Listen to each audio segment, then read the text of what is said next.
হঠাৎ টাকার প্রয়োজন হলে কোরআনে কারিমের 4টি সূরা একসাথে যদি পড়েন তাহলে আল্লাহ পাক অবশ্যই আপনাকে সাথে সাথে রিজিক দান করবে এবং অঢেল সম্পদের মালিক আল্লাহ সুবহানাহু ওয়া তাআলা আপনাকে বানিয়ে দিবে। এটা আমার কথা নয়, বিশ্বনবী সাল্লাল্লাহু আলাইহি সাল্লাম বলেন, আনাস ইবনে মালিক রাদিয়াল্লাহু তাআলা আনহু থেকে হাদিস এসেছে যে নবী করিম সাল্লাল্লাহু আলাইহি ওয়াসাল্লামের কাছে জনৈক এক ব্যক্তি আসলেন। রাসূল করিম সাল্লাল্লাহু আলাইহি ওয়াসাল্লাম তাকে প্রশ্ন করলেন, হাল তাযাওয়াজতা ফুলান, হে তুমি কি বিয়ে করেছো? তখন ওই ব্যক্তি উত্তর দিয়েছে, ইয়া রাসূলুল্লাহ আমি তো বিয়ে করি নাই, তার কারণ হচ্ছে আমার কাছে সম্পদ নাই। নবী করিম সাল্লাল্লাহু আলাইহি ওয়াসাল্লাম বলেছেন, তুমি কি কোরআনে কারিমের ওই 4টি সূরা জানো না যে 4টি সূরা পড়লে পরে আল্লাহ পাক তোমাকে অঢেল সম্পদের মালিক বানিয়ে দিবে। সুবহানাল্লাহি ওয়া বিহামদিহি সুবহানাল্লাহিল আযীম। এই আমলটা আমরা প্রত্যেকে করার ট্রাই করব ইনশাআল্লাহ। প্রথম নাম্বার হচ্ছে সূরা ইখলাস। এই সূরা ইখলাসের অনেক ফজিলত, শুধুমাত্র সূরা ইখলাসের 300 বেশি ফজিলত আছে। সুবহানাল্লাহি ওয়া বিহামদিহি সুবহানাল্লাহিল আযীম। এখন আপনি সূরা ইখলাস যদি পড়েন, নবী করিম সাল্লাল্লাহু আলাইহি সাল্লাম বলেন, কোন ব্যক্তি যদি 10 বার সূরা ইখলাস পড়ে আল্লাহ পাক জান্নাতে তার জন্য একটা সুন্দর ঘর বানিয়ে দেয়। সুবহানাল্লাহি ওয়া বিহামদিহি সুবহানাল্লাহিল আযীম। এই জন্য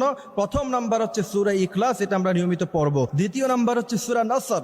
নবী করিম সাল্লাল্লাহু আলাইহি সাল্লাম বলেছেন, ইদা জা নাসরুল্লাহি ওয়াল ফাতহ ওয়া রাআইতান নাসা ইয়াদখুলুনা ফি দীনিল্লাহি আফওয়াজা ফাসাব্বিহ বিহামদি রাব্বিকা ওয়াস্তাগফির। নবী বলেছেন যে এই সূরাতুন নসর হলো গোটা কোরআনে কারীমের 4 ভাগের 1 ভাগ। সুবহানাল্লাহি ওয়া বিহামদিহি সুবহানাল্লাহিল আযীম। তৃতীয় নাম্বার হচ্ছে সূরা কাফিরুন, কুল ইয়া আইয়ুহাল কাফিরুন লা আ'বুদু মা তা'বুদুন ওয়া লা আনতুম আ'বিদুনা মা আ'বুদ ওয়া লা আনা আ'বিদুম মা আ'বাদতুম ওয়া লা আনতুম আ'বিদুনা মা আ'বুদ লাকুম দীনুকুম ওয়ালিয়া দীন। এবং এই সূরাটা অবশ্যই আমরা শুদ্ধ করে পড়ব, সূরা কাফিরুন। তারপর 4 নাম্বার হচ্ছে সূরাতুল জিলজাল। নবী করিম সাল্লাল্লাহু আলাইহি ওয়াসাল্লাম বলেছেন, সূরাতুল জিলজাল হলো গোটা কোরআনে কারীমের 2 ভাগের 1 ভাগ। সুবহানাল্লাহি ওয়া বিহামদিহি সুবহানাল্লাহিল আযীম। সুতরাং প্রথম নাম্বার হলো সূরা ইখলাস, দ্বিতীয় নাম্বার হলো সূরা নসর, তৃতীয় নাম্বার হলো সূরা কাফিরুন, চতুর্থ নাম্বার হচ্ছে সূরা জিলজাল। প্রথমে আপনি 2 রাকাত সালাতুল হাজাত নামাজ পড়বেন, তারপরে 4টা সূরা একসাথে পড়বেন, এরপরে আস্তাগফিরুল্লাহ রাব্বি মিন কুল্লি যামবি ওয়া আতুবু ইলাইহি লা হাওলা ওয়া লা কুওয়াতা ইল্লা বিল্লাহিল আলিয়্যিল আযীম। দুরূদ ইব্রাহিম পড়বেন অথবা সাল্লাল্লাহু আলাইহি সাল্লাম পড়বেন। তার কারণ হচ্ছে নবী বলেছেন, মান সাল্লা আলাইয়া ওয়াহিদাতান সাল্লাল্লাহু আলাইহি আশারা। কোন ব্যক্তি যদি একবার বিশ্বনবীর উপরে দুরূদ পড়ে,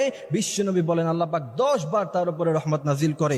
এরপরে যদি আপনি আমলটা করার পরে আল্লাহ পাকের কাছে চাইতে পারেন, আল্লাহ বলেন, ইন্না রাব্বাকা ইয়াবসুতুর রিজকা লিমান ইয়াশা ওয়া ইয়াকদির। আমার কাছে অজস্র আছে, অসংখ্য আছে, তুমি কত চাও আমি আল্লাহ তোমাকে দিয়ে ভরপুর করে দিব। এই জন্য আমরা অবশ্যই এই আমলটি করব ইনশাআল্লাহ। আল্লাহ পাক আমাদেরকে আমলটি করার তৌফিক দান করুক, আমিন।